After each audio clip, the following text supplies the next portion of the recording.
was in two shelters yesterday, and some of the people down here, the guy who's running the shelter is an awesome guy. His name's Hector. He's been running the shelter for 20 years. Now they have 1,500 people in one shelter. They have 2,000 people in another shelter. This is one of the overflow shelters. You've got thousands of kids here. And then this shelter right here, this isn't even a shelter. This is just a tent city that's been set up right along the the Rio Grande River. This has 1,000 people in it, and there are thousands more spread out through the city. Everyone I talked to said the application process is impossible. They've been here for a month, 2 months, 3 months. This is a ticking time bomb ready to explode. And if you look over here, it's just an environmental disaster. I just want to point something out here real quick, Steve. All of this garbage coming from here, if you look right across the river, that is all environmentally protected area where the radical leftists who are pushing for open borders control it. But this is what they're doing to the river. This is an illustration of what leftist policies look like. We don't have time to. CNN had an amazing report last night from someone down at El Paso, Ben. And it was amazing because they're sitting there talking to these people that are coming from Latin America, Central America, and they're sitting there saying the problem's the app. Biden promised us that we could get in the United States, but they're holding us up because this app doesn't work. And CNN's kind of agreeing with them. Tell us about this app. This is what Todd Bensman told you about. They're going to try to game the system and let these people have humanitarian parole in Mexico and then fly them in or get them in. And now they got up there. Biden realizes that this thing's optically terrible with everything else going on, and so the app's not working, and you're about to have a revolt of tens of thousands that have come from all over the world, particularly Latin America. To walk us through that, Ben, and they're sitting on a powder keg in northern Mexico, sir. Yeah, and shout out to Todd Bensman, CIS. He's absolutely right. We came down here partly to cover that, to follow up. I've been down here several times, but it absolutely is. It's just like everything else the left does. It doesn't work.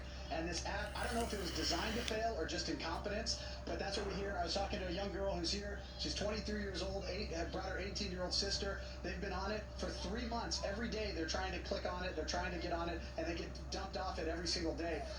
And we're talking about the people that are trying to do it, quote unquote, legally. What's happening, and speaking to people like Lieutenant Casas on the other side, is now you have the cartels seizing on this opportunity, coming in and saying, hey, we'll get you across. You don't have to wait for that app. And now we have tens of thousands more being trafficked across by mules, by coyotes. So it's just a complete, utter disaster. So you have the people that are still going across in Yuma, that are turning themselves in every single night with the hundreds of thousands. You have the thousands waiting here in every major city along the southern border in Mexico, and then you have the cartels making billions of dollars bringing people and drugs across, all at the same time. Everything Joe Biden has done is an absolute disaster. I want to make sure, because you're there on the ground. By the way, Ben, you got to be safe. Ben is in the city where the 4 folks that went down there to get the cosmetic surgery got caught by the cartel. And 2 of them, one city, Matamoros, but you're right there. I mean, this thing is Gulf cartel. Yeah. And they don't play around. So Ben, you gotta be safe. Ben, I want to though talk about, I think, the central problem. When you go through that camp and these other camps, and when Anthony Aguero's down in El Paso through the camps, and of course Oscar Ramirez in Tijuana, when you talk to the people there, and they talk about the app working or not working, isn't it correct that to a person, they believe they have an absolute right to cross that border and get into the United States? They've been told this by the NGOs and by Biden administration. So they have come, and listen, Berquam went down with Jan and the team. He was down in the Venezuela-Colombian border. Remember, the 2,000 fighting age men are from Venezuela. He's seen that trek up through the Darien Gap. The dangerous thing, but these people are coming because they believe in their hearts. They have been told by the Biden regime and these NGOs, you have an absolute total right to get into America and to get everything America has to offer. All you have to do is get to the southern border. Am I correct in that thinking? That's the main problem we have, Ben Berquam? Yeah, shout out to another patriot, Michael Yon. Absolutely. without question, to the person that I've interviewed, and speaking to Hector Silva, who runs the Way of Life shelter here, he said everybody that comes expects to get in to America, and they're in a tough spot because all they're doing is trying to feed and shelter people. They're doing God's work. They're missionaries. These are the real ones, not the NGOs, not the leftists, not the United Nations that are driving this. These are the guys that just have to deal with it when they show up. And he said every single person that shows up down here is being told that they're allowed in, that the borders are open, and that goes right back to the United Nations, that goes right back to Catholic Charities, that goes right back to Lutheran Social Services and the Democrat Party in America, who continue to push this lie. I mean, the reality is they are open if you want to come across illegally, but it's people get up here, and if they want to do it legally, that's where you get so much of the frustration, and people just finally just saying we're going to rush the border like we saw in Juarez.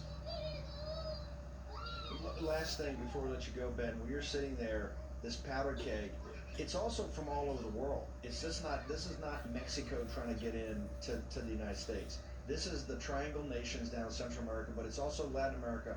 But they're coming in from all over the world. You're seeing them from mainland China. You're seeing them from Ukraine. You're seeing them from even Russia. You've got from sub-Saharan Africa. It's the entire world is making a bum's rush right now to the border. Correct? Yeah, they're doing that because, as we just talked about, these organizations are making billions of dollars. Not just the cartels. The cartels are directly marketing. Like we aired that video, that breaking video, when we were down in Colombia, of the video that's airing in China, inviting people. That's directly from the cartels to the Chinese market. But that same thing is happening in the Middle East. It's happening in sub-Saharan Africa. It's happening in West Africa, Central Asia. It's happening all over the world. But it's also happening with the United Nations in all of these countries that are aiding and abetting the cartels in driving this. Again, as Michael Yon calls it, the push-pull. You've got the push of these despots of these corrupt countries pushing people out, and you got the pull of all of these organizations saying, we'll get you there, you'll get a better life, it's all for free. And when they show up and it's not what they were sold in the brochure, they get pissed off, and that's what we see. And so it's really it's a time bomb just waiting to explode, and it's all by design. It's all on purpose to undermine America from within. Mike, you hang on for a second, but remember, Mike Howlett Heritage showed you that these NGOs are all financed on your nickel. That $6.8 trillion, when Vote says we've got to take out the woke and weaponized, and even the House Freedom Caucus, all of those NGOs are acting as basically financed by the U.S. government. It's on your tax dollar. That's where we got to take out the $6.8 trillion budget, Brad. Yeah, all the Fortune 500 firms,